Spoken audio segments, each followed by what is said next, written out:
BFM Business, Intégral Bourse, jusqu'à 18h, le Club de la Bourse. Deux invités en plateau avec nous jusqu'à 18h. Gilles Ménard, bonsoir Gilles, responsable du pôle flexible de la Française, et Anton Brender, chef économiste de Candriam. Anton, bonsoir. Bonsoir. Je commence avec vous. Là, on en demandait presque pas autant. Il nous a joué la colombe au carré, là, Mario Draghi. Je crois qu'il faut reconnaître qu'il a un talent extraordinaire, comme beaucoup de banquiers centraux, mais peut-être un peu plus, parce que à la limite, on peut dire que moins les moyens dont on dispose sont importants, et plus il faut arriver à en tirer parti essentiellement par la parole. Et c'est vraiment là un talent extraordinaire de Mario Draghi. C'est lui qui nous avait fait l'OMT, qui avait quand même arrêté la crise européenne. Rappelons ce que c'était quand même, parce qu'on l'a oublié. C'était l'idée qu'il était prêt.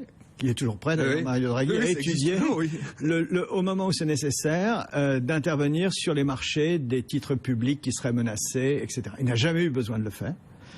Il n'empêche que ça a mis fin à la phase aiguë de la crise européenne. Et il l'a fait uniquement par la parole, et c'est quelque chose d'assez extraordinaire comme talent, d'arriver avec une économie de moyens telle à des résultats aussi impressionnants. Aujourd'hui, on a une répétition de ce qui s'est passé il y a déjà quelques semaines. Il faut se rappeler que lorsqu'il a annoncé qu'il était possible de passer un QE au carré, enfin supérieur, élargir d'une façon ou d'une autre le QE, l'euro avait subi exactement le même type de pression à la baisse.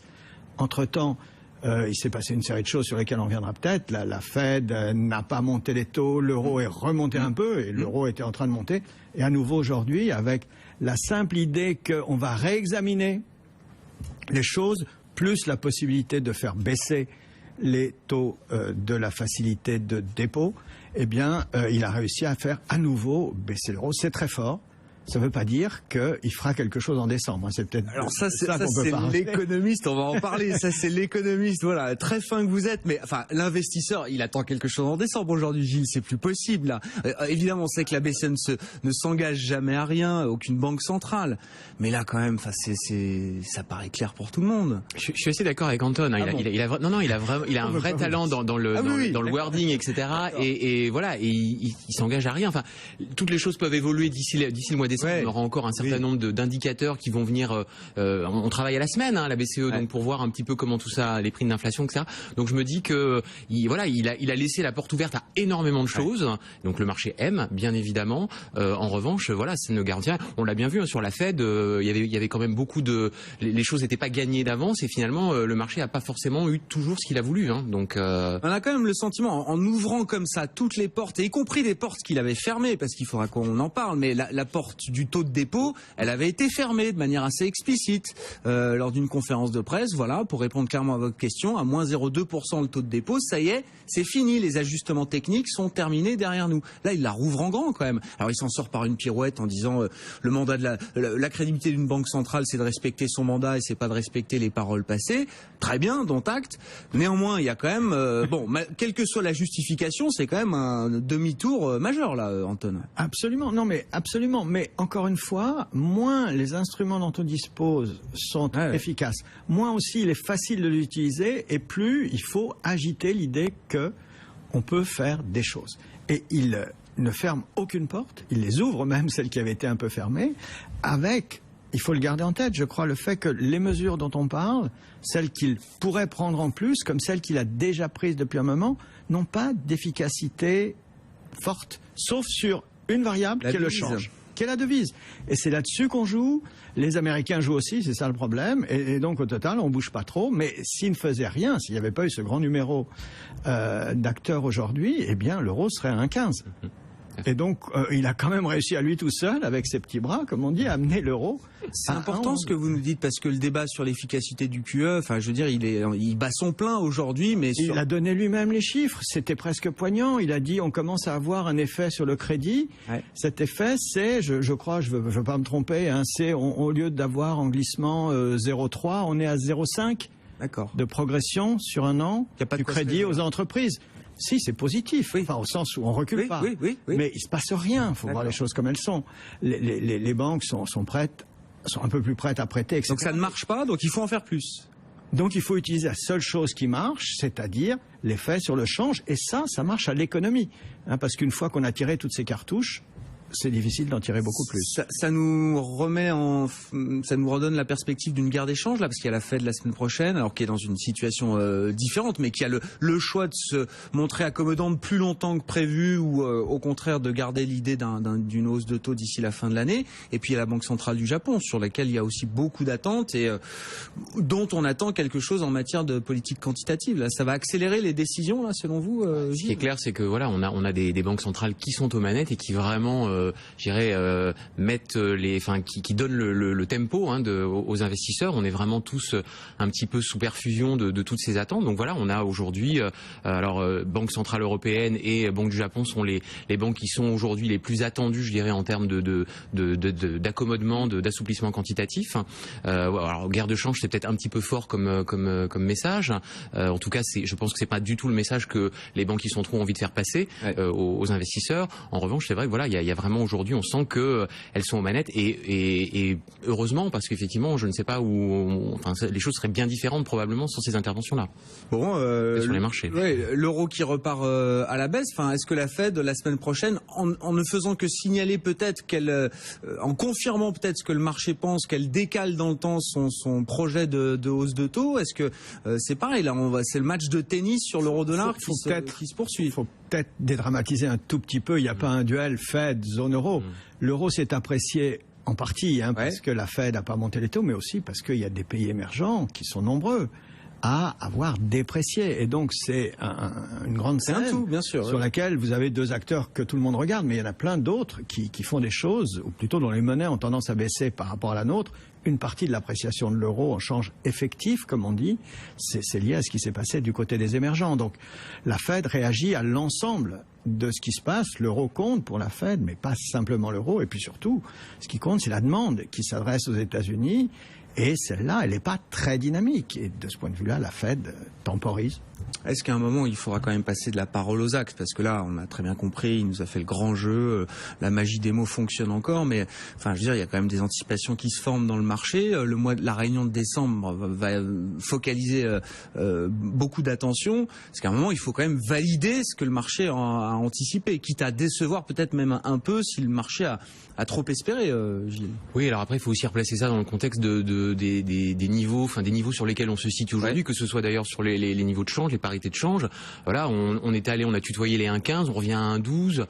On reste dans des évolutions qui sont, des variations qui sont somme toute assez modérées. On n'est pas du tout, on va pas les tutoyer la parité très très rapidement a priori.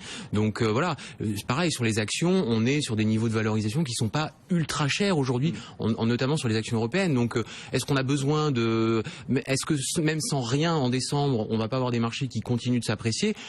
C'est difficile de dire, mais pourquoi pas, parce que on va avoir dans l'intervalle un certain nombre de publications, notamment les trimestriels des sociétés européennes, dont on attend quand même pas mal de choses. Voilà, il y a pas que les banques centrales aujourd'hui qui alimentent le marché, même si elles sont importantes. Oui. C'est quand même un marché. C'est un marché qui.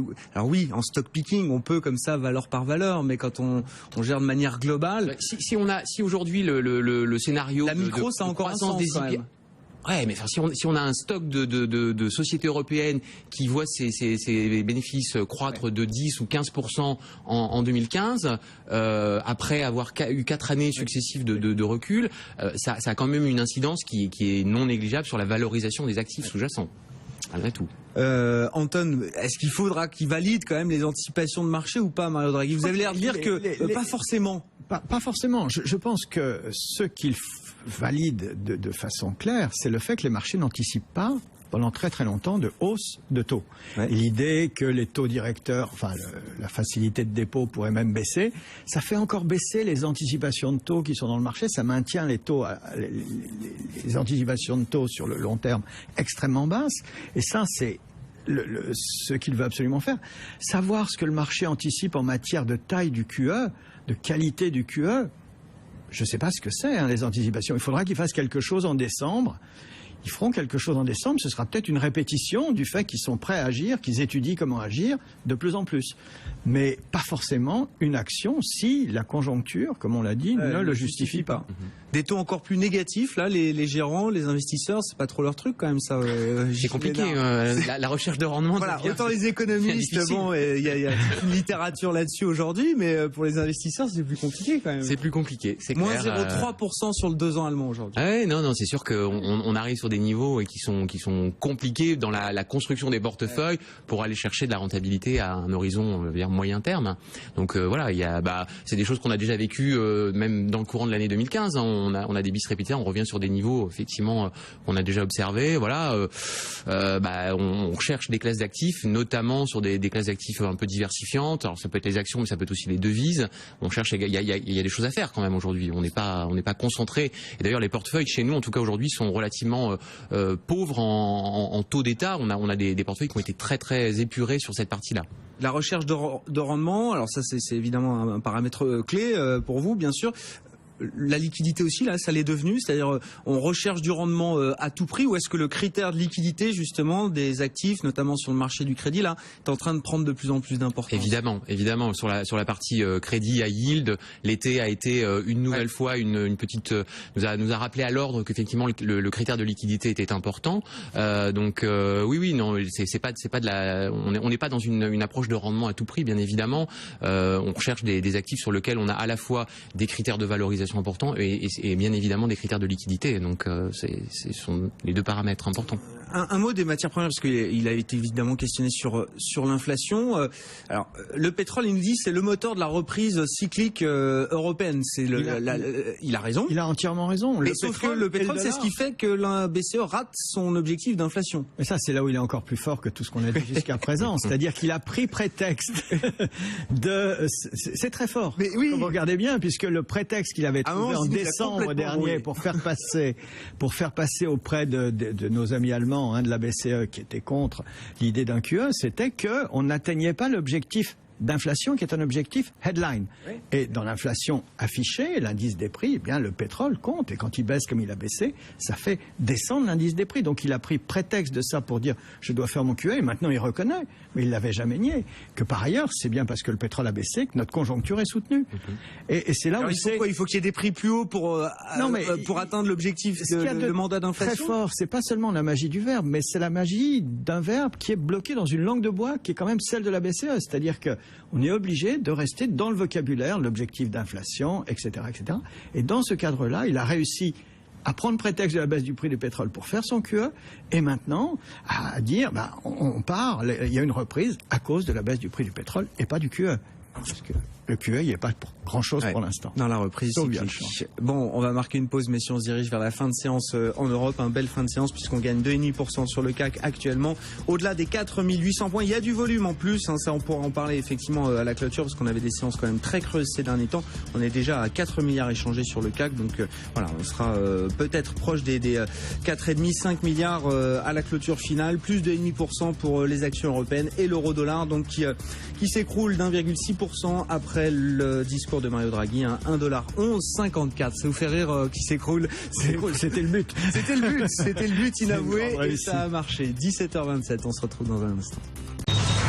Fin de séance très positive en Europe avec le discours de Mario Draghi, très apprécié par le marché. Le CAC 40 gagne 2,4%. On prend plus de 2,5% sur les actions de la zone euro notamment. 4800 points pour le CAC. Xavier Robert, on vous retrouve, responsable trading et arbitrage chez Odo et compagnie. Belle hausse et grosse séance aussi en termes de volume, là, semble-t-il. Oui, beaucoup plus grosse séance en termes de volume. On est déjà à 4 milliards 200 millions d'euros avant le fixing. Donc c'est vraiment beaucoup plus important que ces derniers jours. Avec effectivement la conjonction de l'intervention de Mario Draghi plus le nombre de résultats très importants publiés, que ce soit en France ou d'ailleurs le reste en Europe. Donc on est véritablement dans une séance à part, une séance très très animée avec beaucoup de choses à raconter. Oui, effectivement, des publications, on va en parler dans un instant. Juste petit détour par le Nasdaq. Sabrina, on vous retrouve sur place pour voir avec vous comment ça se passe et vous nous confirmez que ça se passe bien également à Wall Street.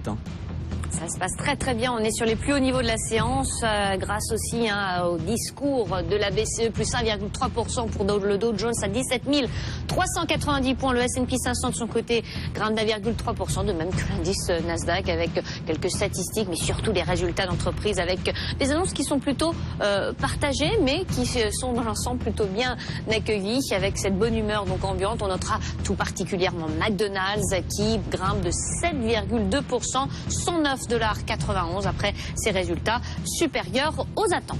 Merci beaucoup Sabrina, on vous retrouvera une dernière fois avant la fin de cette émission et puis pour la clôture bien sûr en direct à 22h sur BFM Business.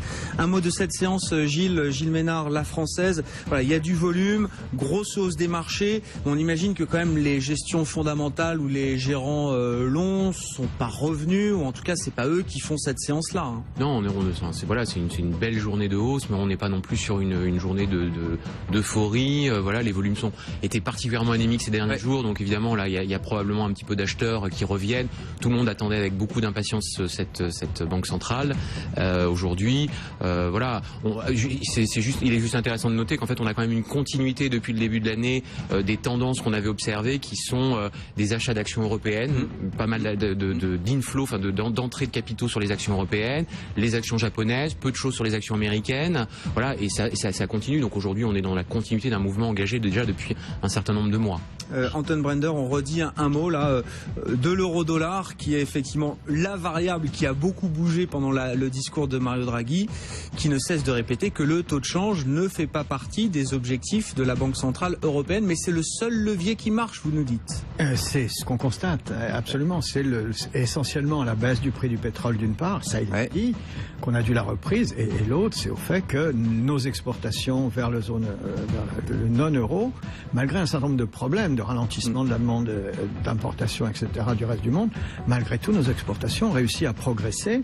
Et ça, c'est bien à la baisse de l'euro, en tout cas à la relative faiblesse de l'euro qu'on le doit. Donc de l'avoir vu remonter des plus bas d'il y a quelques mois, de 1,05 à 15, ça leur allait pas. La raison de ces QE et de la possibilité de l'élargir et de toute cette agitation verbale, c'est effectivement qu'il faut surtout empêcher l'euro de remonter trop, parce que on a une reprise qui est enclenchée et l'idée c'est que elle est faible, c'est pas une reprise qui est extraordinaire, et donc il faut surtout pas que quelque chose vienne la contrarier. Ce quelque chose, ça pourrait être une remontée de l'euro, et c'est ça qu'il arrive à éviter, et c'est ça qui est formidable. Bon, on va se diriger vers la toute fin de séance. Hein. Ça aurait été une très belle journée donc en Europe, avec il ne s'est rien passé jusqu'à 14h30, et à partir du moment où Mario Draghi s'est exprimé, alors même pour la petite histoire, il a commencé à 14h28, donc à 14h30 c'était déjà joué sur le marché, puisque ses premiers mots étaient de nous dire que le degré d'assouplissement et de stimulus monétaire en zone euro serait réexaminé. Voilà, ça a été quasiment une de ses premières phrases, serait réexaminé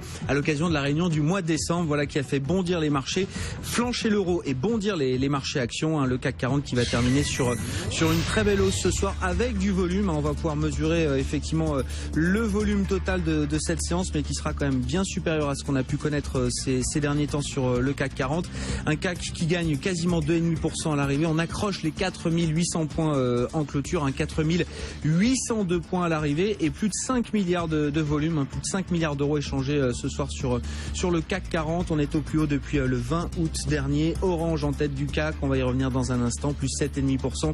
Pernod Ricard qui publie également sa croissance trimestrielle avec une très bonne activité aux États-Unis qui compense la faiblesse en Chine. Pernod Ricard prend 5%. Publicis qui rate la marche, là aussi on va vous redonner les explications dans une seconde, mais la sanction est lourde, moins 7%, et puis on avait pas mal de publications, de résultats, de chiffre d'affaires là en Europe. On notera alors Essilor qui a publié plus 2, il y avait Plastic Omnium également plus 4, Tarkett, les revêtements de sol, plus 8,5% pour le titre, Valeo finalement qui termine positif, plus 0,6% après sa publication, idem pour Groupe Eurotunnel, plus 4% ce soir après la publication de l'activité au troisième trimestre, et puis quelques valeurs un peu moins bien orientées après leur publication. Sequana notamment qui repasse dans le rouge au dernier trimestre, moins 6,5%, Dassault Systèmes moins 2%, et Safran qui recule de 0,6%. Voilà donc pour le panorama de cette séance. Du volume et une forte hausse sur les marchés actions européens, plus 2,3% pour le CAC à l'arrivée, 4802 points.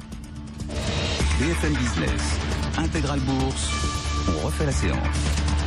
On refait la séance avec nos invités en plateau. Gilles Ménard, responsable du pôle flexible de la Française. Anton Brender, chef économiste de Candriam, et par téléphone Xavier Robert. On vous retrouve, responsable trading et arbitrage. C'est vrai que Xavier, il y a une belle hausse au niveau des indices, du volume et puis des histoires particulières là. Et ben voilà, les tarifs du jour, c'est plus 7 ou moins 7. Hein. Plus 7 c'est Orange, moins 7 c'est Publicis.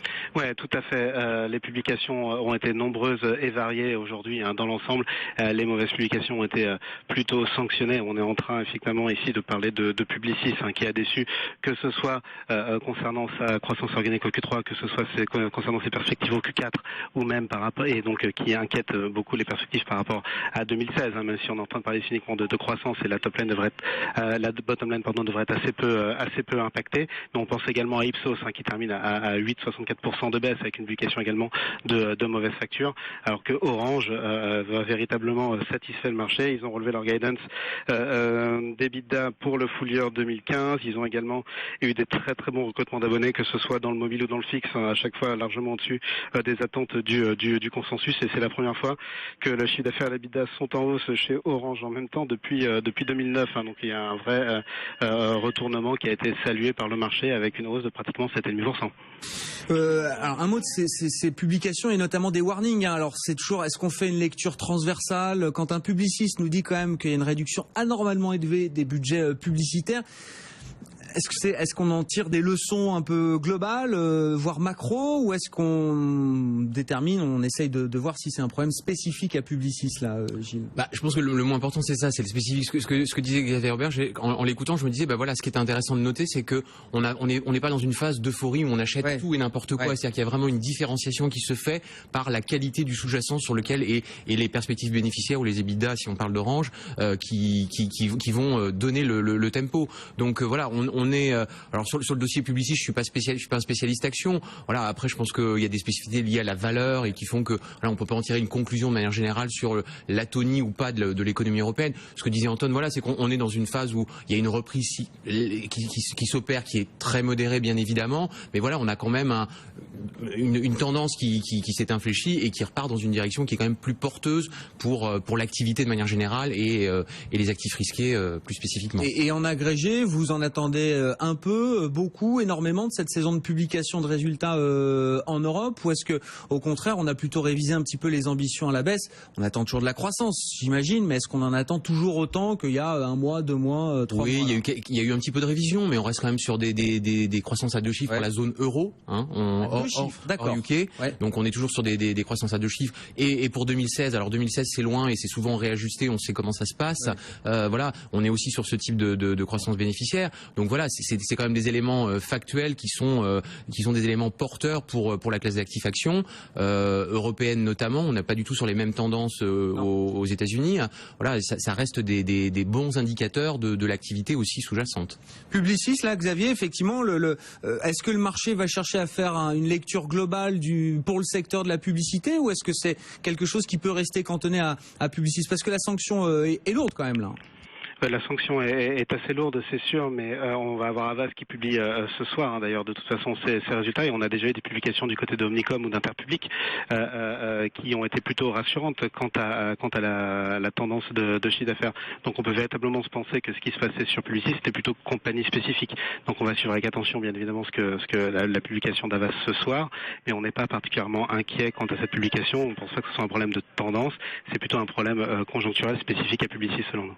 Bon, Anton, on va avoir 2 réunions de banque centrale la semaine prochaine, la Fed, la banque centrale du Japon. Donc après, les promesses de la BCE aujourd'hui, hein, je sais que ce ne sont pas des promesses, mais bon, en tout cas un discours très très apprécié de la part de Mario Draghi. La Fed, elle est dans quelle situation là aujourd'hui? Alors la Fed, il y a un détail important qu'il faut rappeler, c'est qu'il n'y a pas de conférence de presse la prochaine fois. Et donc ça retire une partie des possibilités de spin, vous savez, qu'on met autour du communiqué. Ça, ils pourront pas le faire. C'est un live meeting, mais un peu moins que les autres. C'est un peu moins, voilà. Donc il y a un peu moins de marge de manœuvre, malgré le talent aussi qu'il y a du côté américain. Moi, je faisais partie de ceux, vous savez, qui pensaient qu'ils allaient monter en septembre. Je continue de penser qu'ils vont monter en décembre. Ils n'ont pas tellement de raisons, après ne pas avoir monté en septembre, de monter là. Donc on continue d'attendre comment les choses se présentent. Quand on regarde les chiffres américains pour l'instant, on n'a pas l'impression qu'il y ait une urgence, après n'avoir rien fait en septembre à agir en octobre. Donc la logique, parce que les chiffres sont pas mauvais, on voit que le marché du travail continue d'évoluer dans un sens de la tension. Donc je continue de penser que c'est plutôt en décembre que la Fed va faire quelque chose et va publier un communiqué d'attente en attendant. Bon, on verra. Décembre, tout le monde nous dit, pour le coup, les géants là nous disent que en termes de market timing, faire des annonces comme ça en décembre, déjà qu'on a des problèmes de liquidité sur le marché, c'est quand même c'est pas évident. Et on sait qu'elle est très averse au risque quand même, Yellen. C'est vrai. Alors ça peut être une raison technique supplémentaire qu'elle mettra en avant et qu'elle expliquera à ce moment-là, puisqu'elle aura l'occasion de le faire. Mais il y a quand même de fortes raisons, je continue de penser, pour que les taux décollent aux États-Unis. Gilles, on avait l'impression là qu'on était dans une phase de alors la séance du jour là a été très animée pour le coup, mais on flottait un petit peu là. Voilà, il y avait une espèce d'attentisme, un statu quo. Les gérants qui venaient ici nous disaient nous je bouge pas, mon allocation elle bouge pas, j'ai pas renforcé, j'ai pas non plus coupé massivement, mais je me suis pas réexposé massivement au risque. J'attends d'en savoir plus sur la Chine, sur la BCE, sur la Fed, sur la Banque du Japon. Est-ce qu'on va avoir des réponses là? Et est-ce qu'on va être en mesure pour les mains longues, en fait, on va dire, du marché, de revenir plus sereinement sur le marché, ou au contraire de prendre la décision de ne pas revenir, d'ailleurs? Ce qui est intéressant dans la question, c'est qu'effectivement, en tout cas, les gens n'ont pas coupé a priori de manière très agressive. On a quand même été sonné par les épisodes d'août et de septembre, avec une aversion au risque quand même mesurée par les différents indicateurs qui s'est accrue de manière très significative. On s'est beaucoup méfié du rebond d'octobre. Voilà. Les commentaires qu'on a beaucoup entendus. Et c'est ce qui a, je pense, un petit peu coiffé les marchés, qui a empêché les marchés vraiment de déborder. On est resté dans des fourchettes de niveau en termes techniques. On n'arrivait pas à déborder. Aujourd'hui, on a un vrai débordement technique. Donc il faut que ça soit. Je pense que ça va être une succession d'attentes certainement, mais aussi la saison des résultats va apporter chaque jour un petit peu plus d'eau au moulin pour justifier ou pas de la poursuite du mouvement dans les prochaines semaines. Bon, merci messieurs, on va marquer une pause. Merci beaucoup Xavier d'avoir été avec nous pour la clôture des marchés ce soir en Europe. Xavier Robert, responsable trading et arbitrage chez Odo et compagnie. Je vous rappelle la clôture, plus 2,28% pour le CAC. On gagne une centaine de points. L'Eurostock 50 gagne 2,6% ce soir, 3357 points. Le CAC au-delà des 4800 points. Donc ça nous ramène avant le lundi noir du 24 août. On était au plus haut depuis le 20 août précisément sur le CAC 40 et l'euro-dollar. Donc on était à 1,13 avant Draghi, on est à 1,11 maintenant, $1,1150 pour la parité euro-dollar ce soir. On marque une pause, on se retrouve dans un instant. BFM Business, Intégral Bourse, jusqu'à 18h, le club de la bourse. Allez, on est reparti quelques minutes ensemble avec nos invités. Gilles Ménard, responsable du pôle flexible de la Française, et Anton Brender, chef économiste de Candriam. Bon, on a parlé de la BCE, on a parlé de la Fed, on a évoqué la Banque centrale du Japon aussi. Reste la grande question chinoise dans ces marchés. Gilles, on a eu évidemment le set de données concernant le trimestre, la croissance trimestrielle. On a eu tous les chiffres qui vont avec, production industrielle, investissement, tout ça. Est-ce qu'on regarde ces chiffres? Est-ce qu'on passe dessus parce qu'on ne fait pas confiance? Comment ça se passe? Alors, c'est vrai que les chiffres ont été jugés troublants. Compte tenu de la proximité entre l'annoncé et l'attendu, donc bien évidemment un peu de suspicion. Néanmoins, voilà ce qu'on observe, c'est la tendance que tout le monde connaît bien, c'est-à-dire une décélération sur la partie manufacturière, production industrielle, un secteur sur la partie primaire, métaux précieux, production minière, qui étonnamment, alors qu'on s'attendait plutôt à ce qu'il baisse, se stabilise, se redresse légèrement. Et par contre, un secteur tertiaire de services qui affiche quand même une bonne santé et dont la proportion dans l'activité économique chinoise progresse de 2 points, je crois, par rapport aux 9 premiers mois de l'exercice précédent. Donc voilà, on a une tendance qui continue. Après, ce qui est intéressant de noter, alors au-delà du chiffre sur lequel moi j'ai pas une certitude, pas plus que la plupart, j'imagine, des économistes, c'est de regarder un petit peu le prospectif, ce qui nous attend pour les prochains mois. On a d'une part une banque centrale là aussi et des autorités chinoises qui vont être présentes, qui ont déjà annoncé un certain nombre de mesures sur l'automobile, sur la construction, et qui vont probablement continuer d'annoncer des mesures. On peut avoir des baisses de taux qui vont également alimenter un peu le marché. Et surtout, ce dont on discutait à l'instant, c'est que voilà, on a des cabinets de recherche indépendants étrangers qui quand même analysent un peu la situation au-delà des chiffres officiels, type des indicateurs PMI Market, sur lequel on a vu en septembre une certaine stabilisation de ces indicateurs, qui est plutôt de bon augure après le trou d'air qu'on a observé depuis un certain nombre de mois. Il en faudra beaucoup plus pour rassurer le marché au sujet de la Chine, qui s'est fortement inquiété. Enfin, la phase de stress du mois d'août est assez impressionnante. Ou est-ce que le marché, dès qu'il aura le sentiment que peut-être ça s'est stabilisé, là, va pouvoir, déstresser un petit peu sur cette question chinoise là? Oui, probablement. Il y a certainement eu un excès de stress. Aujourd'hui, on sent bien quand même que les marchés sont un petit peu épidermiques, et voilà, les grandes tendances de fond, les grandes vagues haussières, on a du mal en tout cas à les imaginer. Le message maison chez nous est de dire voilà, on pense qu'on a certainement connu un point bas, qu'il y a une capacité de rebond. On voit pas les marchés s'envoler non plus d'ici la fin de l'année en tout cas. Oui, c'est ça. Sur la partie grande chinoise. Tendance, la grande direction haussière qui dure des trimestres, des années, ça, ouais, je ne crois plus trop là. Anton, sur la Chine? Non, sur la Chine, on a toujours raison de s'inquiéter, hein, mais il faut peut-être rappeler simplement que ça fait maintenant presque un an que les exports de la zone euro vers la Chine baissent. Oui. Donc c'est pas une nouveauté, autrement dit, parce qu'on se pose des questions sur est-ce que c'est 6,9, 7 ou 6,8. Ce qui compte, c'est quel marché ça représente pour nous et comment ça évolue. Ça fait un moment que ces chiffres baissent. Il n'empêche qu'on a été plus affecté par l'embargo sur la Russie que par le ralentissement de nos exports vers la Chine jusqu'à présent. Et il y a peu de raisons pour que ça soit pire. Hein, les signes qu'on a, c'est plutôt des signes de stabilisation.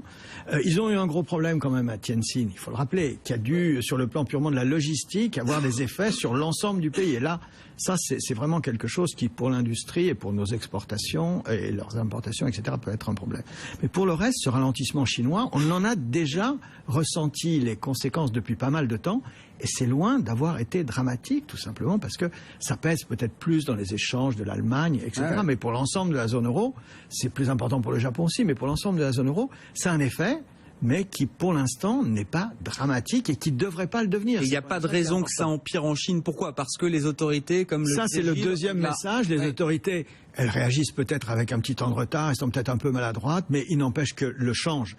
Ils l'ont stabilisé, ils ont compris qu'il y avait un vrai problème. On s'est beaucoup inquiété au début sur ce qui se passait sur le change. Et pour vous, c'est fini. La bourse. L'idée de la dévaluation. C'est l'idée qu'ils ne veulent pas dévaluer le yuan de façon agressive. Ouais. C'est ça qu'ils ont voulu tuer, parce que c'est ça aussi qui a fait se planter les marchés au début de l'été, au milieu de l'été. Il faut s'en rappeler. La bourse, ils l'ont stabilisée après qu'elle ait plongé. Un yuan filé de 20%. Et donc ils ont expliqué non, c'était pas ça le but. Vous n'avez pas bien compris. Et c'est ça le message important.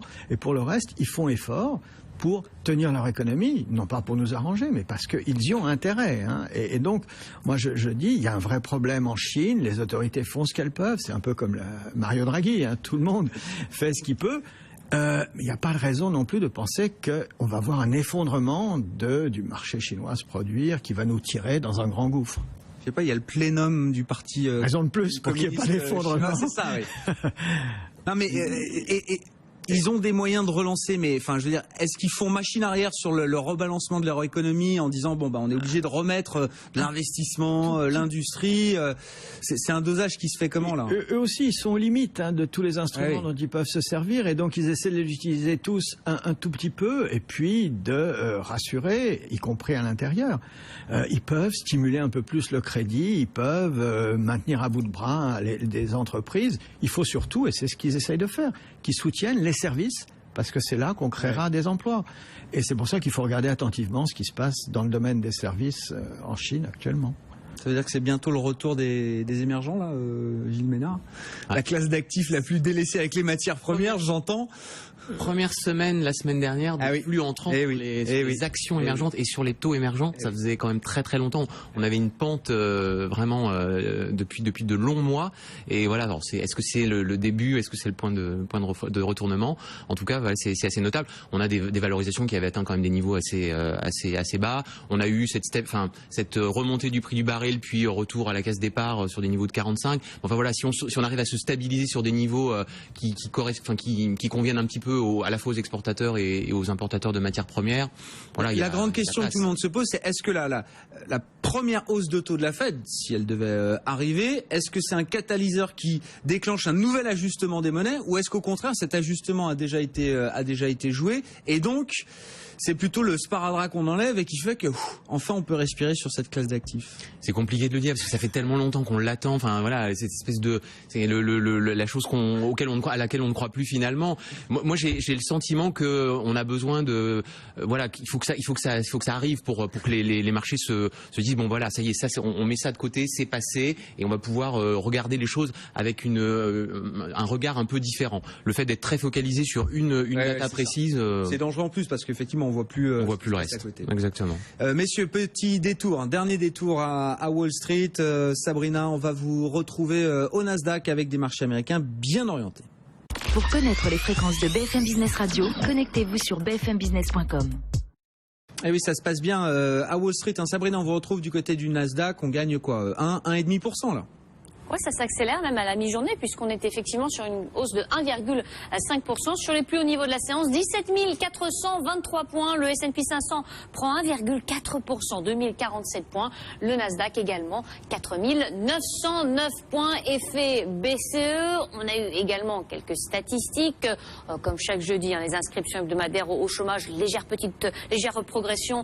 On reste quand même sur des niveaux qui restent très corrects de ce côté-là. Les données également concernant le marché immobilier avec une hausse des ventes de logements existants supérieure aux attentes et une petite déception en ce qui concerne les indicateurs avancés. En léger repli sur le mois de septembre, mais ce sont vraiment les résultats qui retiennent l'attention des opérateurs sur le devant de la scène avec de belles nouvelles pour des poids lourds comme McDonald's notamment qui enregistre une hausse de 7% après la publication de ses trimestriels supérieurs aux attentes. On a profité de toute la restructuration, la réorganisation sous l'impulsion du nouveau CEO avec des petits déjeuners tout au long de la journée, de nouveaux sandwichs. Le titre à $109,74. On a également 3M qui prend 4% parmi les plus fortes hausses de l'indice Dow Jones, $155 après la publication de ses résultats. Alors qui était là, en revanche, plutôt mitigé, des chiffres supérieurs aux attentes sur le trimestre écoulé, des prévisions un petit peu justes. Le titre est malgré tout en progression. Vous avez Caterpillar également qui prend 3,3% après des chiffres pourtant inférieurs aux attentes. Et puis ce soir, de grands rendez-vous également à ne pas manquer. Alphabet, Google, plus 1,2% ou encore Amazon qui prend 2,3% en attendant cette publication. Microsoft, de son côté, prend 3% avant ses trimestriels. Et puis on a même AT&T qui est en hausse d'1,1%, l'opérateur télécom qui grimpe malgré son léger avertissement quand même hier soir. Après la clôture, il a indiqué que les attentes des analystes sur son chiffre d'affaires notamment sont un tout petit peu trop élevées. Le marché est quand même très bien orienté aujourd'hui et on a mis du coup cette nouvelle de côté. On verra ce que cela donnera bien sûr ce soir après la clôture lors de la publication de ces résultats trimestriels. Donc pour le moment ça se passe très bien à Grégoire. On est sur les plus hauts niveaux de la séance avec un Dow Jones qui est à 17 419 points en progression de 1,5%. Merci beaucoup Sabrina Quagliosi au Nasdaq qui suit chaque après-midi pour nous les marchés américains. On vous retrouve pour la clôture à 22h évidemment en direct sur BFM Business. Merci messieurs d'avoir passé cette heure avec nous. Anton Brender, chef économiste de Candriam et Gilles Ménard, responsable du pôle flexible de la Française. Très belle clôture, je vous le rappelle, ce soir à Paris, plus 2,28% ce soir pour le CAC 40, 4802 points. Les marchés actions dopés par Mario Draghi et l'euro au contraire, qui retrouve le niveau de 1,1140 actuellement. On était à 1,13 avant le coup d'envoi des hostilités, le discours de Mario Draghi. On perd 2% là sur la paire euro-dollar, c'est quand même sur le marché du Forex, c'est très important. On se retrouve demain à 15h, vous avez rendez-vous dans un instant avec Edwige Chevrillon pour l'heure H, bientôt 18h. BFM Business, Intégral Bourse, 15h, 18h, la bourse en temps réel.